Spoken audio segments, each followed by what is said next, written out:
Obbo Baattiin osoo haala kanaan jiruu waahillan isaa mana hidhaatti dararaman deddeebi'ee osoo gaafatu mana hidhaa Buraayyuutti qabamee hidhamuudhaan hanga gammoojjii Awaashitti hidhamee dararamee dhukkubsatee mana hidhaa keessatti du'arraa bahee haa du'u jedhamee ammoo mana hidhaa irraa ergaa gallakkifame ammoo gargaarsa uummata biyya keessaa fi uummata Oromoo biyya alaa jiraatanii yaalii taasifamee fi ammoo dhibee isaarraa dandamachuun qabsoo karaa nagaa ABO'n itti jiruuf dirqama isaa fudhachuudhaan miseensa mana maree paartiilee siyaasaa magaalaa Finfinnee keessatti koree tahee dhaabasaa ABO bakka bu'ee ejjennoo dhaabichaa hanga gaafa guyyaa lubbuunsaa darbutti fuuldura bahee dubbachuudhaan haga ABO'n nama akkasii kana ammoo maaliif dhoksee kaa'ee jira jedhamee dubbatamutti ammoo kan dubbatee amansiisee jiru hoggaatu ammoo Obbo Baattee Urgeessaa baatii tokko dura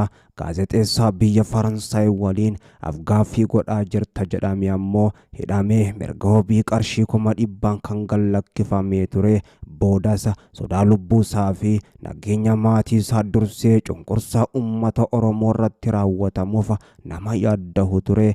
Obbo Baattee Urgeessaa Finfinnee irraa lafa kiiloomeetira 150 fagaatti argamtu bakka dhaloota isaa magaalaa Maqee dhimma dhuunfaasaa fi lafa qonnaa achii qabu irratti paappaayyaa oomishatee waan jiruuf isa ilaallachuudhaaf gara san ammoo kan imale yoo ta'u ebla gaafa 9 bara 2024 bakka qubatee jiru iddoo hoteelaa guyyaa tokko bulanii guyyaa lammataatti ammoo halkan fudhatamanii humnoota waraana PP koree nageenyaa jedhamaniin ajjeefaman balfa keessatti gatamuu ammoo kan himame. Obbo Baattee Urgeessaa humnoota waraana Abbaa Irree Abiyyi mataa isaarra qofa ammoo bakka 5 ol rasaasaan dhahamuudhaa fi deddeebiidhaan ammoo kan rukutame yoo ta'u walumaa galatti rasaasa 11 oliin ajjeefamuusaa qorannoon ogeessa fayyaatis ni argisiisa. Ajjechaa qondaala ABO Obbo Baattee Urgeessaa irratti raawwate kanaan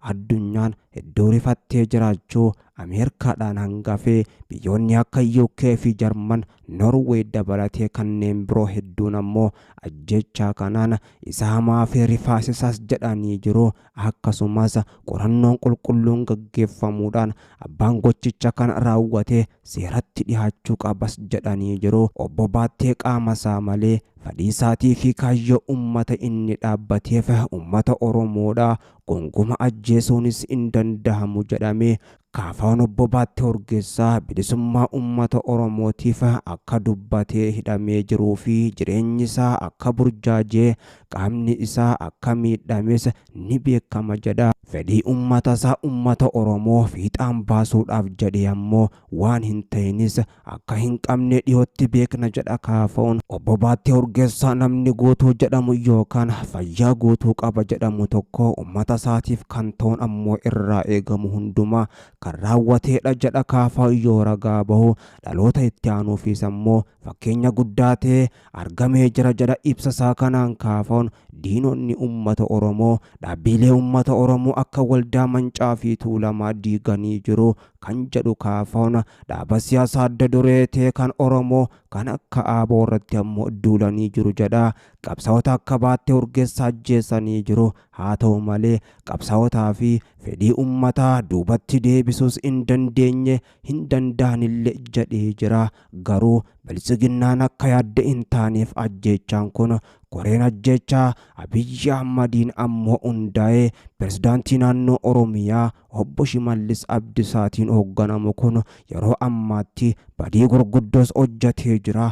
Badii itti sheenaa'u itti salphatuu fi akkasuma itti salphatus ammoo hojjetee jira jedhan keessa beektoonni. Koreen ajjechaa kun Oromiyaa keessatti kanaan dura kan inni raawwachaa ture namoota dhageettii guddoo hin qabne qeerroo Oromoo dabalatee namoota siyaasaa hundumayyuu ammoo boolla gadi fagoo keessatti awwaalee jira. Garuu ajjechaan nama kanaa ammoo san hunda saaxiluudhaafis kan jiru jedhamaa jira. Akkuma ammaan dura ajjechaa namoota babbeekamoo artistii Haacaaluu Hundeessaatiin hangafee gama biraatiin ammoo kan abbootii gadaa Karrayyuu raawwachaa turan kanas raawwanneetuma ammoo jala dabarra jedhanii akka yaadanii raawwatan himamaa kan jiru san garuu ta'uudhaafis in deemu jedhamaa jira. Koreen ajjeechaa pirezidaantii Shimallis Abdiisaatiin hoogganamu kun erga ajjeechaa kana raawwatee booddee ammoo ajjeechaa kana jalaa miliquudhaaf jecha ammoo ajjeechaa miseensa ABO obbo Baattee Urgeessaatiin ammoo qorachuudhaaf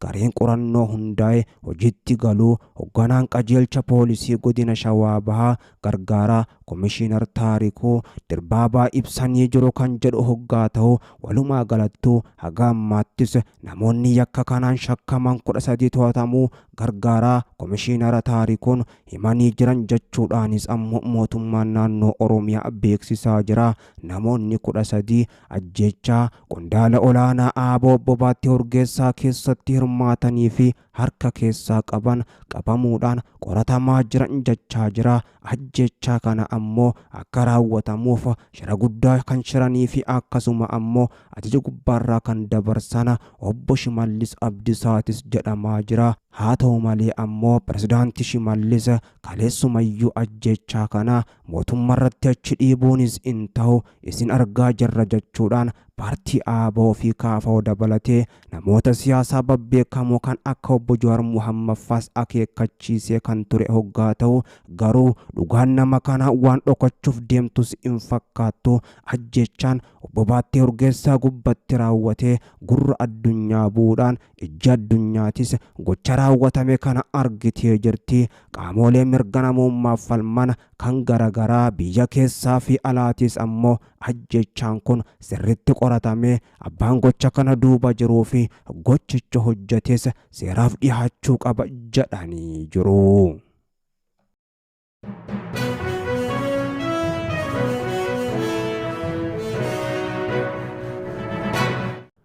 Ashama harka fuune kabajamtootaa fi hordoftoota maatii Muhaa Niwus akkam jirtan nagaan keenya kan jaalalaa onneerraa madde bakkuma jirtanitti sinaa ga'u jenna. Kabajamtootaa fi jaallatamtoota hordoftoota maatii Muhaa Niwus namoonni YouTube chaanaalii keenya Muhaa Niwusiif haarawaa taatan Muhaa Niwus sabiskiraayib gochuudhaan maatii nuuf taasisaniin jecha kanneen maatii keenya immoo taatanii jirtan yaada keessan gara komantii nuuf qooduudhaanis viidiyoo keenya laayik sheer gochuun dagatinaa. Qophii keenya ammaaf qabanne isinitti himuudhaan hagaduma sagantaatti si waliin kan turu ana obboleessa keessan Muhaa Oromooti. Hagaduma sagantaatti nu waliin turan afeerraa keenya gamanumaan viidiyoo keenya laayik sheer gochuu sin dagatinaadha.